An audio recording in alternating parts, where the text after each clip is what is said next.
Good morning all dear student and respected persons. आज की class में हम लेकर आए हैं केमिस्ट्री का थर्ड पार्ट। चैप्टर हमारा जो है कि विलियन चल रहा है सॉल्यूशन, उसका तीसरा पार्ट आज हम लेकर आए हैं। इससे पहले हमने जो है कि विलियन और विलियन के प्रकार जाने थे और उनसे रिलेटेड कुछ क्वालिटी जानी थी हमने। ठीक है, परस्पर दाब क्या होता है, अनुसंख्यक गुणधर्म क्या होते हैं, और हेनरी का नियम भी हमने समझा, उसके अनुप्रयोग डेली लाइफ में क्या है वो चीज़ें भी हमने इससे पहले क्लास में जानी है। आप हमारे ट्राइजा ऐप पर आपको वो वीडियो भी उपलब्ध हो जाएंगी, यूट्यूब चैनल पर भी आप फ्री में देख सकते हैं। चलिए, तो हम आज केमिस्ट्री की क्लास स्टार्ट करते हैं, जिसमें हमारे पास में हमने लास्ट टाइम में जो नियम जाना था हेनरी का नियम, आज हम राउल्ट के नियम पर डिस्कस करेंगे। ठीक है, तो फ्रेंच के निवासी थे राउल्ट, जिन्होंने 1886 में एक संबंध दिया किसी विलियन से रिलेटेड। ठीक है, तो इस नियमानुसार क्या होता है, वाष्पशील द्रवों के विलियन में प्रत्येक अवयव का आंशिक दाब विलियन में उसके मोल अंश के समानुपाती होता है। ठीक है, यानी वाष्पशील द्रवों के लिए है ये राउल्ट का नियम। एक अवाष्पशील के लिए होता है, एक वाष्पशील के लिए। तो वाष्पशील के लिए आपको ये नियम दिखाई दे रहा है कि वाष्पशील द्रवों के विलियन में प्रत्येक अवयव का आंशिक दाब विलियन में उसके मोल अंश के समानुपाती होता है। ठीक है, इसको हम थोड़ा सा एक्सप्लेन करते हैं आपको ठीक से। ठीक है, तो देखो, वाष्पशील विलय के लिए राउल्ट ने नियम दिया। इस नियमानुसार क्या होता है कि जब आप कोई वाष्पशील विलय मिला देते हो, मान लो हमारे पास में ए तथा बी,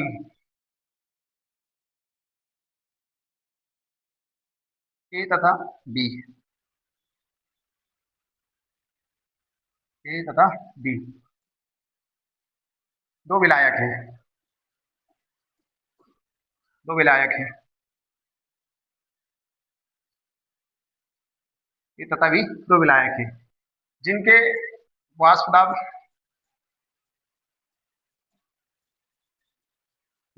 दाब स्टार्टिंग में P0A तथा P0B थे, और मोल P0A तथा P0B है। इनमें वाष्पशील विलय मिला दिया, इनमें कोई भी वाष्पशील विलय मिला दिया। विलय से आप समझते हो जो घुलता है, जिसकी मात्रा कम है वो विलय कहलाएगा वाष्पशील विलय मिलाने पर। वाष्प दाब इनके क्या हो जाते हैं, Pa और Pb, वहां जीरो हटा के रख दिया, Pa तथा Pb हो जाते हैं, ये तथा Pb हो जाते हैं। और मोल प्रभाज या मोल अंश भी कहते हो आप इन्हें, मोल अंश भी कहते हैं या मोल प्रभाज भी कहते हैं। मोल अंश क्या हो जाते हैं इनके, XA तथा XB हो जाते हैं। तो राउल्ट के नियम अनुसार क्या है, हमने पढ़ा है राउल्ट के नियम अनुसार कि जो वाष्प दाब है वो मोल प्रभाज यानी मोल अंश के अनुक्रमानुपाती है। यानी पीए के लिए लिखोगे आप ये समानुपाती x है, बराबर करने के लिए Pa is equal to P0A x है, तथा इसी प्रकार Pb के लिए लिख दोगे Pb बराबर P0B XB। ये राउल्ट का नियम कहता है। ठीक है, Pa is equal to P0A x है और Pb equal to P0B XB। ठीक है, P is equal to P0A x है और Pb equal to P0B XB। अब डाल्टन का एक आंशिक दाब नियम पढ़ा होगा आपने कक्षा 11 में, डाल्टन के आंशिक दाब नियम से, आंशिक दाब नियम से क्या होता है कि अगर आप कोई भी दो गैस से या दो से ज्यादा गैसों को मिश्रित करते हो, दो या दो से ज्यादा गैसों को मिश्रित करते हो, तो उनके जो दाब हैं उनके अलग अलग दाबों का योग कुल दाब के बराबर होता है। डाल्टन का सिद्धांत ये कहता है, मतलब आप P इजकल टू लिखोगे तो Pa प्लस तथा Pb, Pa प्लस Pb दो हमारे पास आंशिक दाब है। Pa के लिए वैल्यू रख दो, Pa की वैल्यू आपके पास में क्या है, Pa की वैल्यू क्या है आपके पास में, P0A और x है, प्लस Pb की वैल्यू रख दो आप P0B XB। ये ठीक है, ये वैल्यू रख दी हमने, पी ए की जगह पी जीरो एक्स है और पी बी की जगह P zero B X B. अब आपने पढ़ा होगा क्योंकि X A plus X B बराबर होता है 1, तो एक्स बी की जब वैल्यू निकालोगे या एक्स ए की वैल्यू निकालोगे आप, तो ये आ जाएगा 1 माइनस एक्स बी। क्या आ जाएगा? 1 माइनस एक्स बी। ये वैल्यू आ जाएगी, ये मान रख देंगे हम। तो P equal to P zero A, X A की जगह मान रख दिया 1 माइनस एक्स बी। चलिए देखिए अगला क्वेश्चन देखते हैं हम। अगले क्वेश्चन में हमें दिया गया है, अभी जो हमने राउल का नियम वाष्पशील विलय के लिए किया उसी से रिलेटेड उसी का एक अनुप्रयोग है कि उसका यूज हम कहाँ न्यूमेरिकल में कर सकते हैं, किस तरीके से इससे हम वाष्प दाब निकाल सकते हैं, उसका उसको समझेंगे हम। 298 केल्विन पर क्लोरोफॉर्म एवं डाइक्लोरोमेथेन के वाष्प दाब क्रमशः 200 mmHg व 415 mmHg हैं। ठीक है, तो हमें दे रखे हैं 298 केल्विन पर क्लोरोफॉर्म और डाइक्लोरोमेथेन के वाष्प दाब दे रखे हैं 200 और 415। ठीक है, mmHg वाष्प दाब को मापने की इकाई। ठीक है, इसमें पहला कंडीशन में हमें निकालना 25.5 ग्राम क्लोरोफॉर्म और 40 ग्राम डाइक्लोरोमेथेन को मिलाकर बनाए गए विलयन के वाष्प दाब की गणना 298 केल्विन पर कीजिए। ठीक है, 298 केल्विन पर हमें इसकी गणना करना है कि जो विलयन बना उसका वाष्प दाब कितना होगा, जबकि इन दोनों के अलग अलग वाष्प दाब हमें दे रखे हैं कि क्लोरोफॉर्म का जो है कि 200 है और डाइक्लोरोमेथेन का जो है 415 है। ठीक है, इनके वाष्प दाब दे रखे हैं हमें, तो हमें पता है वाष्प दाब निकालने के लिए अब हमने अभी अभी वाष्पशील विलय के लिए राउल का नियम किया, उस सूत्र का यूज करेंगे, तो उसमें हमें इनके मोलर द्रव्यमान भी निकालना होंगे, जिससे हम बताते हैं आपको। अभी हमने पढ़ा है कि P बराबर होता है P zero A 1 minus X B plus P zero A X B, P zero B X B. ठीक है, ये वाष्पशील विलय के लिए अभी हमने राउल का नियम किया है। ठीक है,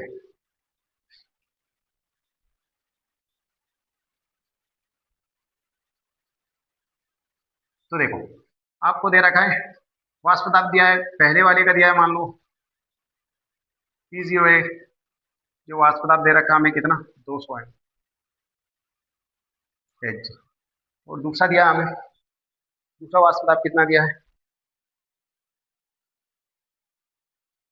पी जीरो बी, ये दे रखा है 415 mm एच जी। ये दो वाष्प दाब दे रखे पी जीरो है और पी जीरो बी की वैल्यू आपको दे रखी है। उसके बाद में आपने अनुभार निकाल लिया मोलर द्रव्यमान। ठीक है, क्लोरोफॉर्म का मोलर द्रव्यमान, ये ए के लिए ए से दर्शाया हमने क्लोरोफॉर्म का मोलर द्रव्यमान। इसका मोलर द्रव्यमान निकालोगे, मोलर द्रव्यमान, तो मोलर द्रव्यमान के लिए यानी अनुभार, मोलर द्रव्यमान मतलब उसका अनुभार। अनुभार क्या होगा क्लोरोफॉर्म का, आपको कार्बन दिख रहा है इसमें, कार्बन के लिए लिखोगे 12, कार्बन के लिए लिखोगे 12 इसका अनुभार है। हाइड्रोजन है, एक ही हाइड्रोजन है तो हाइड्रोजन का तो 1 ही होता है। क्लोरीन 3 है, क्लोरीन का होता है 35.5, तो 12 और 1 13, 13 प्लस 35.5 में 3 का मल्टीप्लाई कर लोगे, 3 5 15, 3 फिर 15, 15 और 1 16, 3 3 9 और 1 10, 106, 106 में 13 जोड़ोगे तो 119.5, ये मोलर द्रव्यमान आ गया क्लोरोफॉर्म का। 119.5 किसका, क्लोरोफॉर्म का मोलर द्रव्यमान आ गया हमारे पास में। उसके बाद दिया दूसरा डाइक्लोरोमेथेन CH2Cl2, डाइक्लोरोमेथेन दिया है, इसका मोलर द्रव्यमान, इसका मोलर द्रव्यमान निकालोगे तो इसका मोलर द्रव्यमान दिया है, क्लोरो कार्बन है, कार्बन का 12 लिखोगे, हाइड्रोजन का 1 होता है, 2 हाइड्रोजन है तो 2 का मल्टीप्लाई कर लोगे, क्लोरीन 2 है तो एक क्लोरीन का 35.5, उसको में 2 का गुना कर लोगे आप। ठीक है, 12 और 2, ये 2 हो जाएगा 1 में मल्टीप्लाई, इसका 2 10, फिर किया तो सॉरी 11, 2 तिया 6 और 1 7 71, 14, 12 तो 14 और 71 को जोड़ दोगे आप, 4 और 1 5, 7 और 1 8, 85। ठीक है, ये इसका मोलर द्रव्यमान आ गया। ठीक है, ये इनके मोलर द्रव्यमान आ गया हमारे पास में। अब इसके बाद में इनके हम मोल अंश निकाल लेंगे। तो देखिए हमें दिए मात्रा 25.5 ग्राम तो क्लोरोफॉर्म है और 40 ग्राम डाइक्लोरोमेथेन है। ठीक है, हमारा अनुपात अनुभार आ गया 119.5 और 85। ठीक है, तो लिख लेंगे हम CH2Cl2 ठीक है, हमें मात्रा कितनी दे रखी है, क्लोरोफॉर्म की मात्रा है वो 40 ग्राम है। ठीक है, CH2 Cl2 के मोल, इसकी मात्रा दे रखी है 40 ग्राम, और बटे में अनुभार कितना है हमारे पास में इसका, इसका अनुभार हमारे पास में क्लोरोफॉर्म का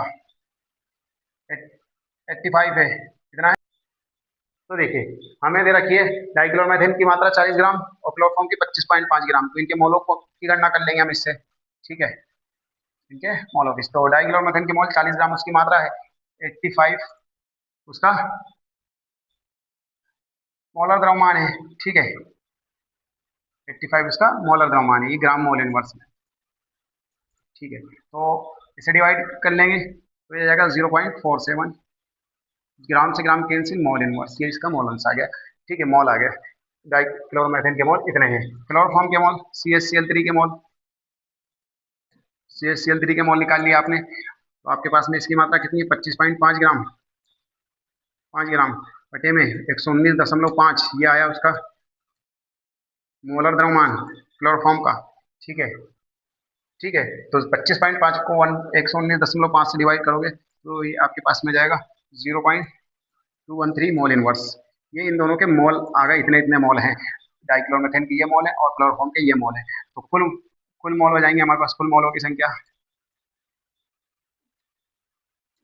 दोनों को ऐड कर दो आप, ये आपके पास में जाएंगे 0.47 प्लस 0.213, तो ये आएगा आपके पास में टोटल 7 3 10, नहीं 3718 0.683।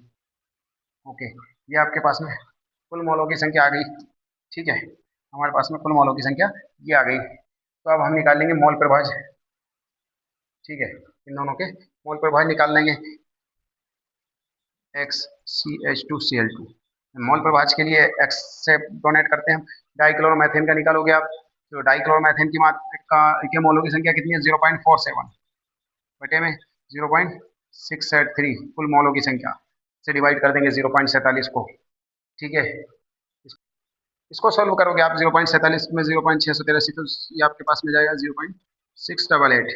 ठीक है, ये एक्स जो है कि ये डाइक्लोरोमेथेन का मोल प्रभाज हमारे पास में आ गया 0.688। इसी प्रकार आप क्लोरोफॉर्म का मोल प्रभाज निकाल लोगे, उसके लिए हम 1 में से इसको माइनस कर देंगे XCH2Cl2 को, तो ये 1 में से इसको माइनस किया 0.688 को, तो ये आपके पास में जाएगा 0.312। ठीक है, ये इसका मोल प्रभाज आ गया, ये इसका मोल प्रभाज आ गया हमारे पास में 0.312। ओके, 312। अब आपको निकालना है कुल वाष्प दाब, विलियन जो बना है उसका वाष्प दाब हमें बताना है, तो उसके लिए क्या करेंगे हम, ये दोनों, ये हमारे पास में ये XA और XB की वैल्यू है, ये XA की वैल्यू 0.88 है, इसकी 0.312 है। ठीक है, फार्मूला यूज करेंगे हम, P equal to P0A X1 minus XB, XA लिख दो, प्लस P0B XB। आपके पास में मान है P0A का मान अभी आपके पास में है। ठीक है, P0A का मान वहाँ स्टार्टिंग में जो आपने लिखा था, ठीक है, क्या लिखा था हमने, P0A का मान, P0A का मान ये हमारे पास में 200 कितना, और P0B का मान 415 है। ठीक है, तो इसका रखा हमने 200, इसके मोल प्रभाजों की संख्या, इसके मोल प्रभाज का मान है हमारे पास में, XA का मोल प्रभाज 0.312 कितना, 0.312 प्लस P0B का मान आपके पास में, P0B का मान है आपके पास में 415, कितना है, 415, वो रख दिया। XB का मान अभी ये निकाला हमने, XB का मान ये है 0.688, 0.688 रख दिया हमने। ठीक है, ओके, ये हमने वैल्यू रख दी, P0A का मान 200, XA का मान 0.312, जो भी निकाला हमने, P0B का मान 415 और XB का मान 0.688। सोल्व कर लोगे इसे आप, जब आप इसे सोल्व करोगे तो इसका 62.4 मल्टीप्लाई कर दोगे आप। ठीक है, ठीक है, ये 200 का 0.312 में मल्टीप्लाई 62.4, इसका आएगा 285.52, इनका जब मल्टीप्लाई करोगे तो यह जाएगा, इनको जोड़ोगे तो यह जाएगा हमारे पास में 347.92। ठीक है, ये जो है कि इस वाष्प दाब आ गया हमारे पास में। ओके, ये हमारे पास में जो विलियन बना था उसका वाष्प दाब आ गया आपके पास में, जो कि ये दे रखा 370.9 mmHg। ठीक है, 0.9 mmHg ये दिया आपको मान। ओके, ये आ गया।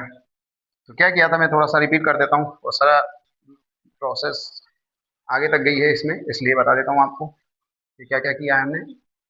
सवाल में हमें दे रखा था, इनके वाष्प दाब दे रखे थे क्लोरोफॉर्म और डाइक्लोरोमेथेन का। ए से सामने क्लोरोफॉर्म को 200 mmHg और दूसरा 415 mmHg था। क्लोरोफॉर्म का मोलर द्रव्यमान निकाल लिया आपने, 119.5 आ गया। क्लोरिक कार्बन की मात्रा 12, कार्बन के लिए 12, हाइड्रोजन के लिए 1 और क्लोरीन के लिए 35.5, 3 थे तो 3 का मल्टीप्लाई किया है 119। इसी तरह डाइक्लोरोमेथेन का मोलर द्रव्यमान निकाल लिया, कार्बन के लिए 12, हाइड्रोजन के लिए 1, 2 थे तो 2 का मल्टीप्लाई, क्लोरीन के लिए 35.5 और 2 का मल्टीप्लाई, तो ये आ गया 12, तो 14 और 71 जब जोड़ोगे 85। इनके मोलर द्रव्यमान आ गए। जब इनके मोलर द्रव्यमान आ गए तो इनकी जो मात्रा दे रखी थी आपको 1 की 40 दे रखी थी, उसमें उसके मोलर द्रव्यमान 85 से डिवाइड कर लिया तो 0.47। दूसरे कम की मात्रा देखी थी आपको 25.5, उसमें उसके मोलर द्रव्यमान 119.5 से आपने मल्टीप्लाई कर दिया, 0.213 कुल मोल आ गया आपके पास में। दोनों को जोड़ दिया, 0.47, 0.213, 0.47 और 0.213 को, तो 0.683 आपके पास में इस कुल मोलों की संख्या आ गई। अब जो है कि इसके आपको इसका मोल प्रभाव निकाल दिया आपने। 0.47 किसकी मात्रा है, डाइक्लोरोमेथेन की, ये मोलों की, तो 0.47 कुल मोल 0.683, तो 0.688 आ गया। इसे 1 में से माइनस कर दिया तो ये जो है कि क्लोरोफॉर्म का मोल अंश आ गया। ठीक है, दोनों के मोल अंश जब आपने निकाल लिए तो आपने वैल्यू रख दी यहाँ पर। P0A में 200, उसकी वैल्यू P0A की XA की वैल्यू 0.312 निकाली हमने। P0B की वैल्यू तो 415 दे रखी है और XB की वैल्यू 0.688 निकाली आपने। मल्टीप्लाई किया 62.4 और 288.5, 247.9। ये क्वेश्चन हमारा कंप्लीट हो गया। ठीक है, अगले क्वेश्चन की ओर बढ़ेंगे हम। तो ये हमारे पास में राउल्ट का नियम वाष्पशील के लिए हो गया, और वाष्पशील के लिए एक अनुप्रयोग भी हमने समझा कि इसका उपयोग कहाँ है। ठीक है, आगे बढ़ते हैं हम।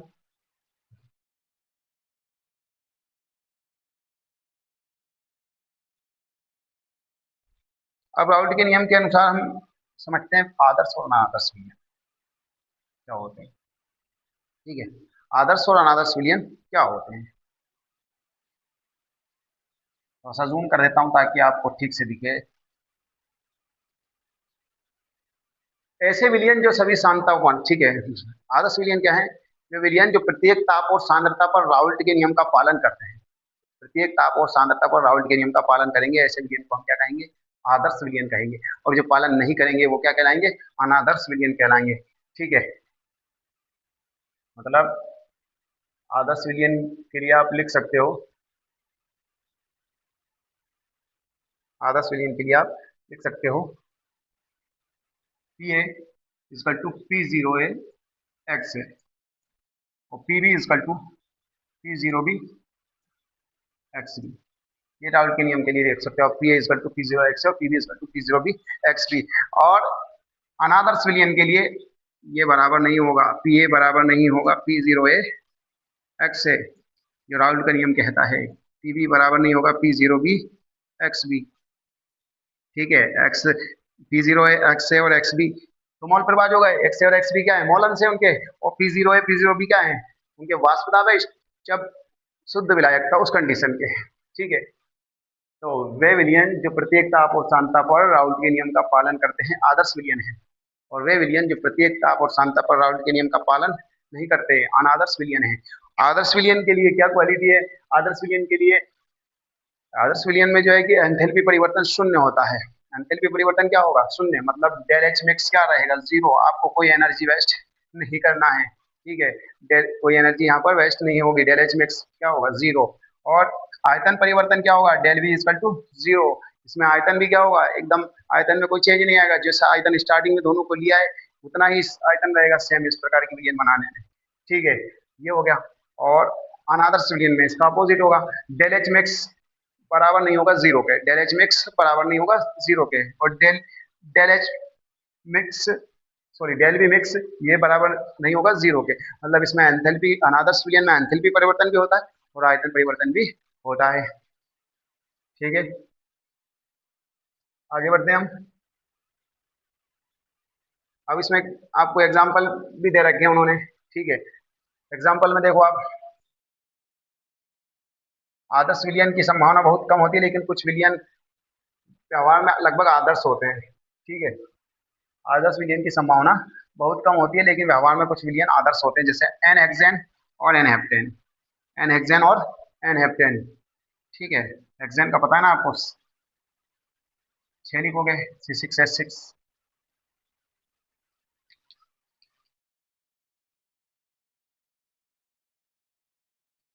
ठीक है, हेक्सेन, एन हेक्सेन और एन हेप्टेन। एक आदर्श विलयन तो ये हो गया हमारे पास में, एन हेक्सेन और एन हेप्टेन। दूसरा ब्रोमोएथेन और क्लोरोएथेन। ब्रोमोएथेन और क्लोरोएथेन एक ही हो गया। बेंजीन और टॉलुइन, ये आप इसके एग्जांपल लिख सकते हो आदर्श विलयन के एग्जांपल ना दे। एन हेक्सेन और एन हेप्टेन का मिश्रण आदर्श है, जो राहुल के नियम का ब्रोमोएथेन और क्लोरोएथेन भी, और बेंजीन और टॉलुइन वास्तव में कोई भी आदर्श विलयन नहीं है, लेकिन व्यवहार में लगभग ये आदर्श विलयन की तरह बिहेव करते हैं। अनादर्श विलयन का भी हमने बता दिया आपको, वे विलयन ये प्रत्येकता और शांता पर राहुल के नियम का पालन नहीं करते, अनादर्श विलयन कहलाते हैं। अगर वाष्पदाब इनके, अगर अनादर्श विलयन में भी दो टाइप है, धनात्मक विचलन दर्शाने वाले और ऋणात्मक विचलन। अगर इनके वाष्पदाब राउल्ट द्वारा नाम मापे गए वाष्पदाब से अधिक आते हैं, इनके वाष्पदाब राउल्ट द्वारा मापे गए वाष्पदाब से अधिक आते हैं, तो ये धनात्मक विचलन प्रदर्शित करेंगे, और अगर कम आते हैं तो ये ऋणात्मक विचलन प्रदर्शित करेंगे। ये वाला सिंबल आएगा इधर, ठीक है। अगर हमारे पास में ये पी है, छोटा आएगा P0 है, एक्सेस है, तो ये ऋणात्मक विचलन दर्शाते हैं, है ना। जैसे लिखा है, जब कोई विलयन सभी क्षमताओं पर राउल्ट के नियम का पालन नहीं करता तो वह अनादर्श विलयन है। इस प्रकार के विलयनों का वाष्पदाब राउल्ट के नियम द्वारा प्रेडिक्ट किए गए वाष्पदाब से या तो अधिक होता है या कम होता है, और ये विलयन राउल्ट के ढस से धनात्मक विचलन प्रदर्शित दर्शाते हैं, और यदि यह कम होता है तो ऋणात्मक विचलन दर्शाते हैं, ठीक है। कम होगा तो ऋणात्मक विचलन है, और अधिक होगा वाष्पदाब तो धनात्मक विचलन है, ठीक है। ये हो गया हमारे पास में आदर्श अनादर्श विलयन, और इससे धनात्मक ऋणात्मक विचलन भी आप एक्सप्लेन कर सकते हैं, ठीक है। अब उन्होंने यहाँ पे धनात्मक और ऋणात्मक विचलन को थोड़ा और डेफिनेट किया है एग्जाम्पल द्वारा, ठीक है। जैसे एसीटोन और क्लोरोफॉर्म के मध्य हाइड्रोजन बंध बन जाता है, हाइड्रोजन बंध बनेगा तो वाष्पदाब में गिरावट आ जाएगी, और वाष्पदाब में गिरावट होगा तो ऋणात्मक विचलन होता है। कौन सा विचलन होता है? ऋणात्मक। और इसमें एक चीज और पूछी जाती है आपसे, स्थिर क्वाथी मिश्रण, ठीक है। स्थिर क्वाथी मिश्रण की डेफिनेशन पूछी जाती है, ठीक है। कुछ द्रव मिश्रित करने पर स्थिर क्वाथी बनाते हैं, जो ऐसे द्विघटीय मिश्रण होते हैं। स्थिर क्वाथी मिश्रण क्या है? द्विघटीय मिश्रण, जिनका द्रव व वाष्प अवस्था में संगठन समान होता है और यहाँ एक स्थिर ताप पर उबलते हैं। ऐसे प्रकरणों में घटकों का प्रभाजी आसवन द्वारा अलग नहीं किया जा सकता। स्थिर क्वाथी मिश्रण दो प्रकार के हैं, न्यूनतम क्वथनांक की और अधिकतम क्वथनांक की, ठीक है। तो ये एग्जाम के हिसाब से IMP हो सकता है, आप इसको थोड़ा सा ध्यान दे लें इस चीज पे, है ना। स्थिर क्वाथी मिश्रण क्या होते हैं? एक द्विघटकीय मिश्रण है। स्थिर क्वाथी मिश्रण क्या है? द्विघटकीय मिश्रण है। द्विघटकीय मिश्रण है जो द्रव व वाष्प अवस्था में संगठन समान होता है तथा एक स्थिर ताप पर उबलते हैं। ऐसे प्रकरणों में घटकों का प्रभावी आसवन द्वारा अलग नहीं किया जा सकता। न्यूनतम और अधिकतम स्थिर क्वाथी मिश्रण दो प्रकार के होते हैं, ठीक है, जिनका द्रव और वाष्प अवस्था में समान होता है वाष्प दाब, ठीक है।